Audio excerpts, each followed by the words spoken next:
Hey guys, Paul from Ashen Phoenix. It is New Comic Book Day for the week of July 31st, and we're going to get started right now. Hey everybody, Tim from Capes and Scowls! You love that, right? I don't know, whatever. Paul, I enjoyed all three of my books. Pick a number 1, 2, or 3. That's going to be my pick of the week. 2. Alright then. But before we get to that, let's talk about these here trades. I got Dear Justice League. This is a young kids book. Kids to teen, I guess.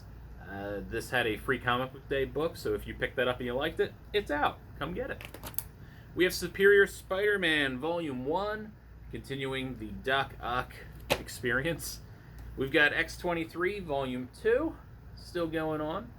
I really liked her as Wolverine. Like, this is fine, but like I really liked her as Wolverine. I don't know. Maybe I'll sit down and read this and learn to love it. The first issue was pretty good. Learn to love it. Those who don't like it, gotta learn to love it. Woo! The Kitchen. This actually had been released prior, but now it's getting a new version because it's going to be a movie of some sort. Ollie Masters, Ming Doyle, Jordi Belaire's in there. Good people. Good company. We've got Prodigy, Mark Millar. It's got that nice Netflix written on it. Perhaps it'll be a show. I always wonder what his stuff is going to end up being a show, because not too much has been released yet, so we'll see. But Millar's a pretty good writer when things aren't distracting him. Deadly Class. We're up to Volume 8. Remender's really good. If you love Remender, this is one you should be reading. Yes, I know the show is no more, but never say never. They could bring it back someday. And then finally, we got Daredevil. Volume 1, this is the start of the Zdarsky run, and Chip Zdarsky is slowly becoming one of my favorite writers, especially in general, but at Marvel, he does Marvel so well, and I love Daredevil, so check that out. Alright, the previews are out, brand new previews, August for October. Let's pick something random out of the Marvel one. The Punisher, number 16, still Matthew Rosenberg. Some Baron Zemo stuff is happening. That's all I can gather from my quick little look. We got DC previews. The DC previews has two different covers. There's a Harley cover, and then there's a Bird of Prey cover. Don't know why. Superman Year 1, number 3. I didn't like issue 1. Alright, so there's that. And then we got the big previews. Big previews with The Marked on the cover. Let's go to the back and get something wild. Let's get something I can pronounce. Alright. We've got, this is fun, Pops. Marvel 80th Anniversary vinyl figures, original Human Torch, and Submariner. That's kind of cool. So, buy that and put it in your office, because you're cool. Kind of a short week on comics, but we did find some stuff that I liked. We have Spider. Wow, that I can't read. That's Christian education there. Sonic the Hedgehog, Tangler, and Whisper, issue number 1. See, not even close to Spider. I don't know where Spider came from. I don't know. This is a continuing story with two characters that have been introduced through the regular Sonic series. It's easy enough to be able to get through as far as learning who the characters are and what they are in terms of the regular Sonic universe. And they are off on their own adventure dealing with a shapeshifter who is pretending to be Sonic. It's a children's book, but it's written well enough to where even if you're just a casual fan of Sonic and you're not under 13, it's an enjoyable book. I had fun reading it, and I think you might too. Alright guys, like I said, I liked all three of my books, so whenever I like all three books, we go random. And Paul has chosen. So this is not my pick of the week. It is Batman, Last Night on Earth, issue 2. This book's a lot of fun. It gets weird. It gets deep and dark. Snyder really... this almost feels like an Alice in Wonderland kind of story. It's just so fantastical. But I really like the back and forth, the banter between Batman and the Joker's head.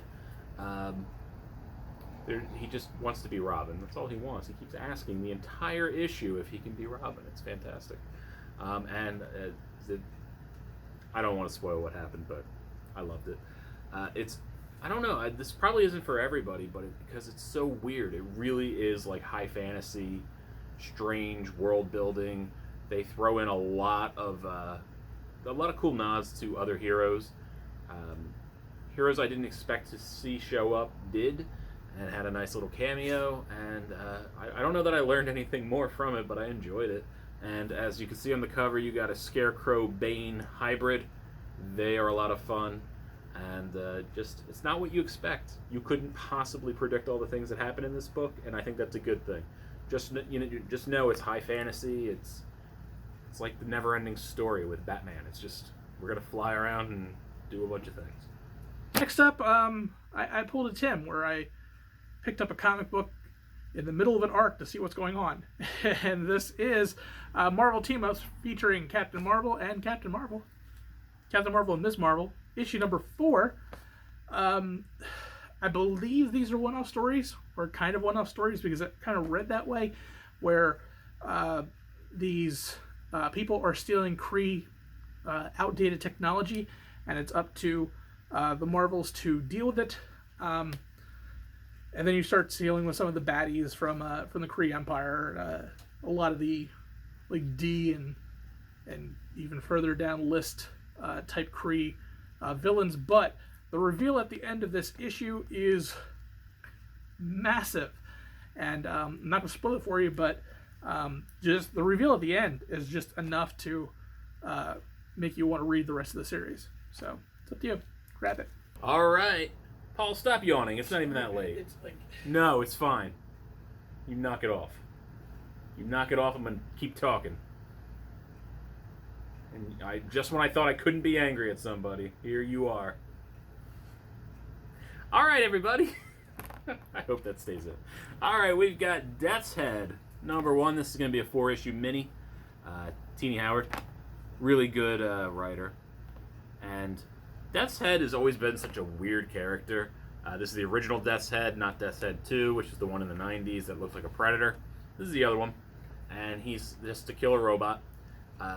Basically, you start off your story with him arguing with Yondu, and he ends up getting the worst end of that exchange, gets shot out the airlock where the trash goes, ends up falling to Earth, and ironically landing in a trash can, and he loses power. He wakes up, and he has been turned into a guitar amplifier, which is fantastic. He's in New York somewhere. And he ends up having a confrontation with Wiccan and Hulkling, and it's just a bunch of circumstances happening left to right, but it's a lot of fun. It has humorous moments, but it's not really meant to be a humorous book. I just like how odd it is. I like some of the decisions, some of the choices, and I mean, hey man, Death's Head. Who'd have thunk Death's Head would be making a comeback? I think that's great. So check this book out. And my pick of the week is Powers of X, or Powers of 10, as Hickman has said, right? Yep. Yes. I was not expecting this book to be what it was. It's basically dealing with the past, present, and the future of the X-Men, kind of setting up what will eventually be the new X universe. So the events of House of X are taking place in the second half of the second set of these 4 timelines that you're dealing with. You're dealing with 10 years before Krakoa, the founding of Krakoa, 100 years later when everything has gone to absolute hell, and 1,000 years after that, once more hell has happened and the rebuilding happens. This is kind of interesting. I mean, I'm not gonna lie. It was a little weird because, like I said, you weren't expecting to be what it was. But I liked it. It introduced some new characters into the X universe. Obviously, they're not going to meet, or at least they're not going to meet anytime soon, because there's a 100-year time gap between some of these characters, as you'll see on the front of the cover. This is not the original cover. That's all sold out in the comic store. So, yeah, get your previews. But this is a fun read. If you've read House of X, this is definitely a must-read, because these are going to be even though they are 2 separate comic book series, they're definitely read, or they're expecting you to have read these in the order that they come out, regardless of whether it's House of X or Powers of X. So I will give you that caveat just to let you know what's going on with that. But I mean, it was pretty good. I definitely liked it, and I'm looking forward to seeing what the rest of this goes. All right, here's a little behind the curtain. We had technical difficulties. I'm gonna do this again, Paul. Don't worry, I'm gonna be as enthusiastic as I was the first time, I promise. All right, so my pick of the week, as selected by Paul when I like all three books, is Manor Black. This is a Cullen Bunn book. He has help writing, this time with Brian Hurt, who I'm not familiar with, so if you know Brian Hurt, tell me who he is in the comments, because I'm going to forget. I'm going to be like, what was that guy's name? And I'm going to forget. So let me know. But I like the writing here, and Tyler Crook is the artist. Crook and Bunn is the team that did Harrow County. I loved Harrow County. The art style is so good for a creepy, spooky kind of story.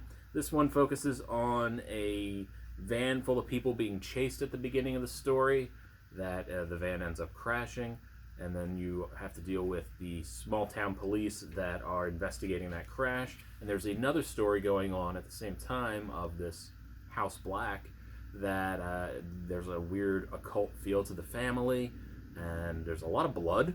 There's just a lot of blood in this family. You're going to know what I mean. There's just blood everywhere. And it's creepy. It's a creepy book.